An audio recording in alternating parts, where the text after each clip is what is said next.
بسم الله الحمد لله والصلاة والسلام على رسول الله. السلام عليكم ورحمة الله وبركاته. إنا لله وإنا إليه راجعون.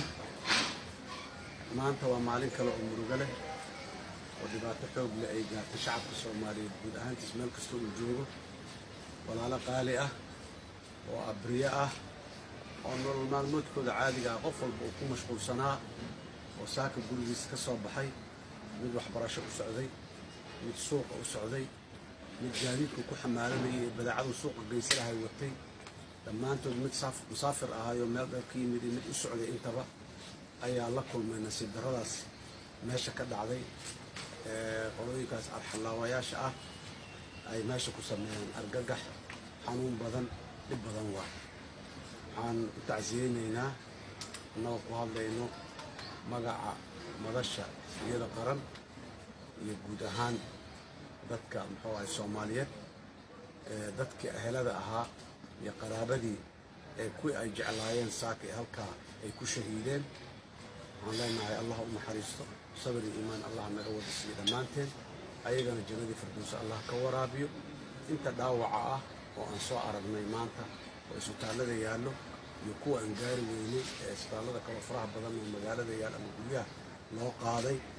intabana waxaan leenahay ilaahay ha u boogadhayo. waxay ahayday arrin runtii aad iyo aad murugo leh, xanuun badan, dad Soomaaliyeed nooc walba leh, carruur leh, wiil sanad jira oo dhaawacaan soo aragnay, hooyadiisna ay dhimatay, asigana dhaawaca 1 sanana jiro cimrigiisa. waxaan soo aragnay islaan waayeel ah oo sidoo kale dhaawaca. waxaan soo aragnay arday jaamacad u socday oo dhaqaatiirtii berri dalkan daaweyn lahaa qaarkood ay yihiin oo ummaddan caafimaadkeeda ka shaqayn lahaa, qaarna ay dhinteenoo la waayay, qaarna ay dhaawac yihiin, gubteen, lafuhu ka jajabeen, madaxa dhibaato ka gaartay. yacni arrin aad iyo aad u xanuun badan oo muuqaalkeeda runtii aad wax looga naxa ah ayaan soo aragnay.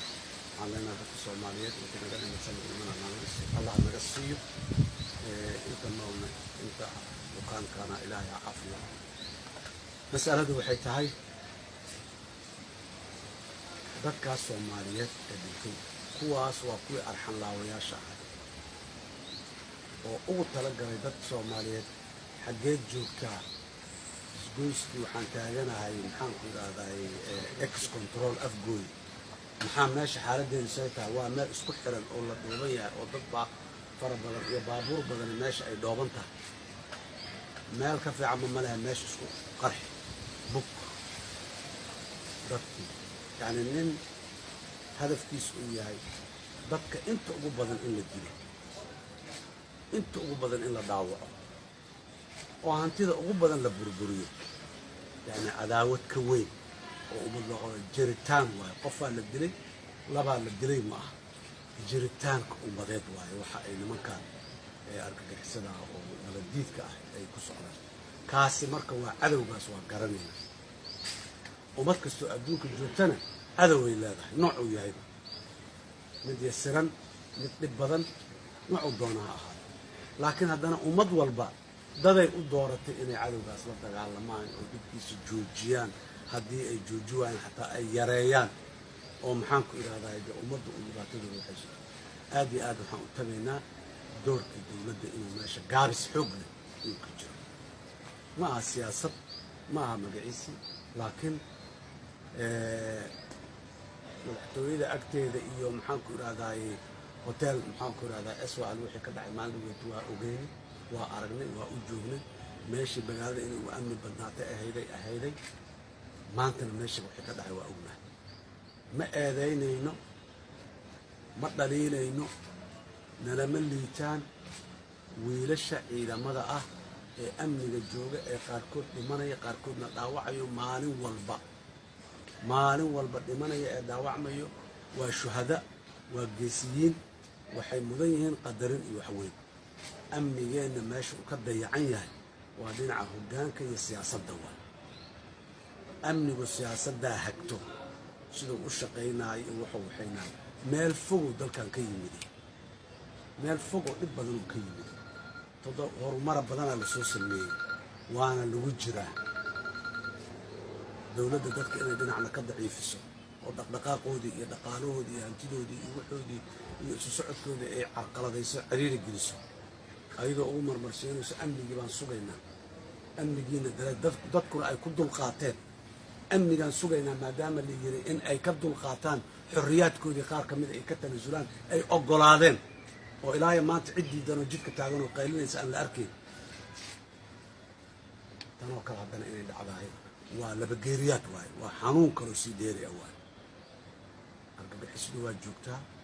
dagaalay dalka ku haysaa ma inkirayno iskama indhasaabayo laakiin niman dagaal lagu haayo oo cararaayo oo tuuganimo wax ku samaynaayo inay yihiin iyo niman daanshoonaayo oo beledkan wixii baasigii la aruursaday meel walba u sii socdo waxaynahay gaabiska aan annaga aan tuhmayna inuu meesha ka jiro arkayno kaas waayo dowladda waxaan ugu baaqaynaa siyaasadeeda amniga dalka guud ahaan gaar ahaan caasimadda jamhuuriyadda ee magaalada muqdisho dowladdu waa inay wax ka beddeshaa sidaan ma ahaan karto kuma sii socon karto maalin walba boqolaal qof oo dhintay ma arki karno maalin walba dad gubtay oo la kala garan laayahay inuu nin ah ina naag eed la kala garan laayahay oo maxaan ku rahay meydkoodii oo madow meel uu yaallo inaan soo aragno wax aad iyo aad loogu farxi kara maaha wax aad iyo aad loo jeclaysan kara maaha wax laga aamusi kara maaha cadow waaye nimankan maxay u jiraan ma aha su-aasha maxaa loo dhammaystiri waaye maanta oo loo baabi'i waaye hal biri ma ahan laakiin sida loola tacaaloohaayo si ka habboon oo loola tacaali karaa jirto si ka si fiican oo loo qaban karaa jirto dowladdu gaabisaa meeshaas ka jiro sidaana waxba kuma socon karaan cadow waaye dad waaye waxa dadka laynaya dadaa celi karo dhagax jidka la dhigay carro meel la tuura ma celi karaan dadku dadaa celi karo fikiraa celi karo dadka soomaaliyadaa celi karo oo la mobilize gareeyo oo loo tuso maslaxadooda la dhaqaajiya celi karo dowladdu dib u eegis ballaaran ha ku samayso siyaasadeeda amniga dalka guud ahaan siyaasadda lagula diriraayo argagixisadan ummadda dhibtay nabaddiidka ah guud ahaan gaar ahaan caasimadda magaalada muqdisho wejigii maxaan ku rahay ummadda iyo dowladnimada iyo dalka iyo dadka soomaaliyeed ah dhaqaalihii isha ay dowladdu ku noosho dhaqaaluhu ka soo gala ah muuqaalkii iyo wejigii dadka soomaaliyeed ah aragtida amniga ee dowladdu hayso wax ka beddesho dad amniga mas-uul ka ah oo deegaankan iyo dadkaani ay doorteen ay ku fursad ha bixiso dowladdu dadku dad mas-uulahay ayagu mas-uuliyadda saaraan ay eedaan ay ku yeeshaan dadkan fursaddaas ha bixisaan leenaha dowladda gobolka banaadir dowladda dhexe annagaa soo joogi jirna shalay kuwaanaa joogo dhammaan dowladda sidaan si ka roonay annaga waxaan aaminsannahay markay imaanaysana sidaan ay xaaladu ka roonay dowladda maanta jirto haddana ay ka roonaa karto ay sii soco karto horumarku maalin walba meel inuu sii joogo hore u sii socdo waa magaalada dadka waa ku dhibban yihiin danyartii oo dhan noloshooda ciriiriyay sii gashay meelihii iyo qaabkay u noolaayeen oo dhan baa ciriiri galay amnigiina la sugayaa ayay ku seexdeen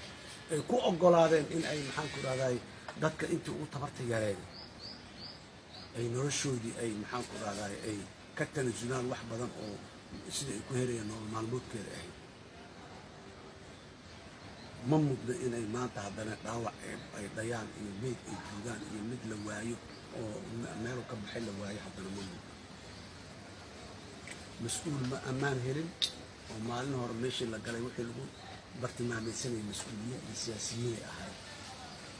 shacabkii caadiga ahaayee suuqa muxuu ahay qudaarta iyo muxuu ahay mooska iyo baalkii muxuu ahay barbarooniga u sidayna ma nabadgelin ardaygii saake hooyo inta usoo quraacda canjeero ay soo siisay orod maandu ii aad iskoolka adigana orod jaamacadda ii aad ay tirina ma nabadgelin arrintaasi shilaa iska dhaxay baabuura meel ku qarxay dadaa ku dhintay ma aha waa ka mug weynta dowladdu waa isku noqoto wixii dhacaad mas-uul ka tihiin keliya ma ahan waxaan leenahay waxa soo socdaa muhiima berri waxa dhici doono ilaahay idinkiis ilaahay ma keeno ilaahay ma qadaro ilaahay idinkiis laakiin diyaargarowgeena in sida hadda uu ku socday istiraatiijiyada amniga lagu sugaayo dowladda waa in ay wax ka beddeshaa dadkan gobolka banaadir ku nool waa in fursad la siiyaa amnigooda ay cod iyo talo ku leeyihiin waa in la siiyaa sarkaal dowladda ay soo magacaawday bas kuma filla dowladda waa joogtaa xoog waaye xoolay haysataa caqliya haysataa kaalmo caalimi haysataa laakiin dadka doorkooda yaa maqani dowladdu dadka door ha siiso gobolkan banaadir dadka dad ay wacdeen oo ay wakiisheen ay u dhiibteen mas-uuliyadda oo berri ay kala noqon karaan markay wax dhacaan waa in dowladdu fursadaas ay bixisaa dadkana loo ogolaadaa in jira mar kale inta dhimata allah u naxariisto inta dhaawaca allah bogsiiyo inta lala yahay maqalkooda iyo muuqaalkooda ilaahay meesha jiraan soo iftiimiyo aad iyo aad ayaan arrintaas uga xunnahay waa ka murugaysannahay waxaan soo aragnay isbitaalka ku soo aragnay wax aad iyo aad loogu farxi kara ma aha wax qof damiir leh oo uu ahaayo raalli ka noqon kara ama maxaan ku raadahay oo caadi nolol caadi u arka maaha waa xanuun badan isbitaalka kuwii maanta qarxay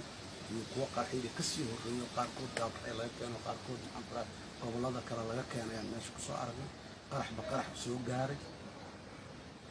xanuunka ay leedahay waa taas ah annaga weliba waa rabnaansha hal isbitaalaan galnay oo waqtiga inuu saamay yaan galnay hal isbitaal dhaawac isbitaallo kale yaalla guryo badan oo yaallaa meel walba yaalla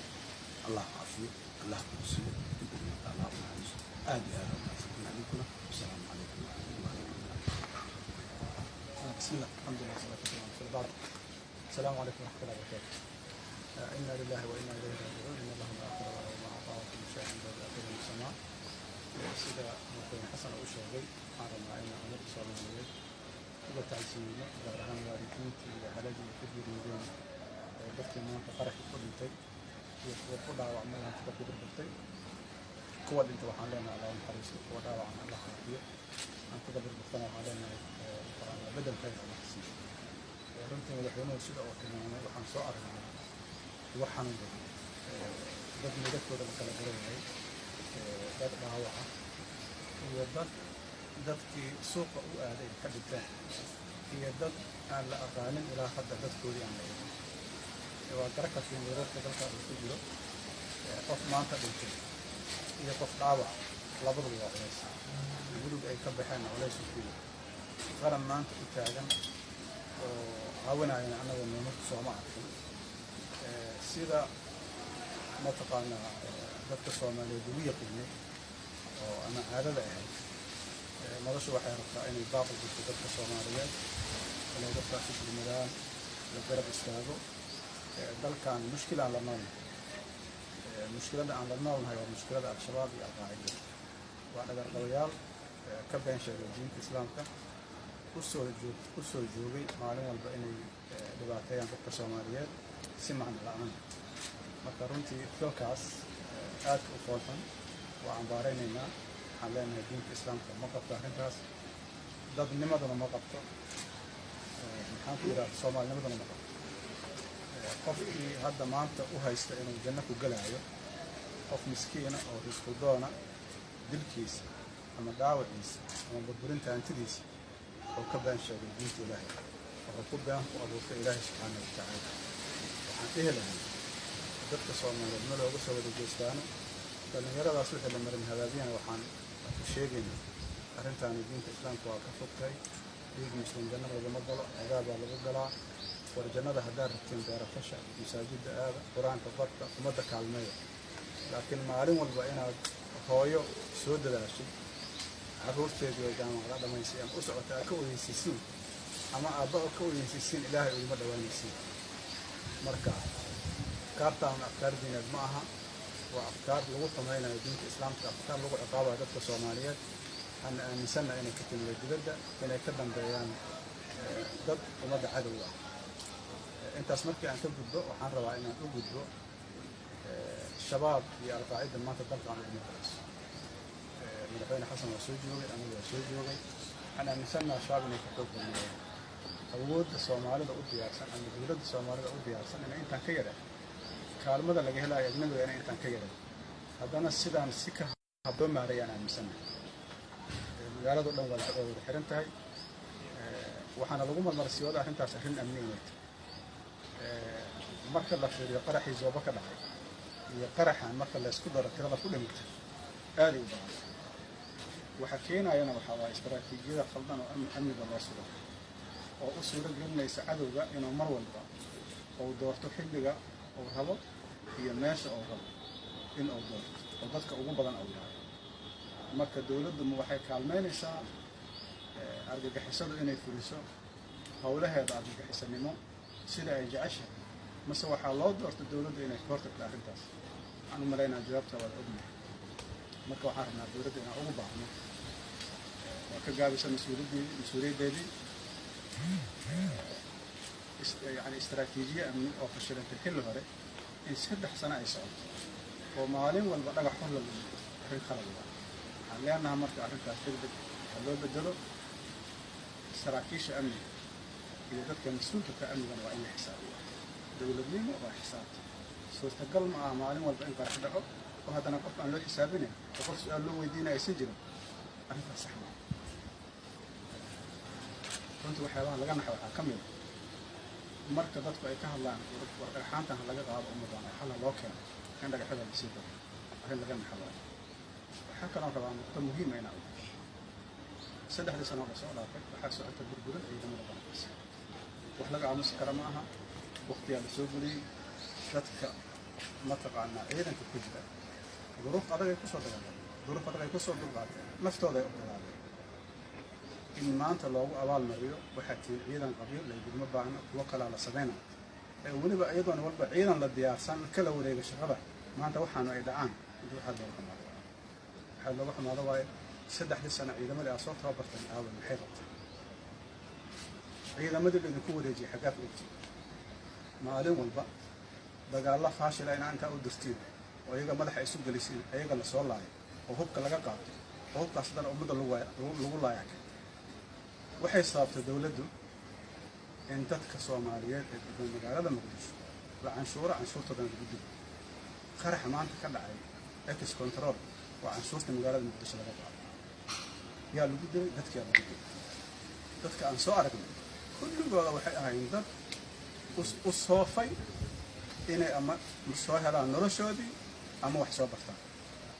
dawladda waxa laga rabo waxa waaye dadkaas inay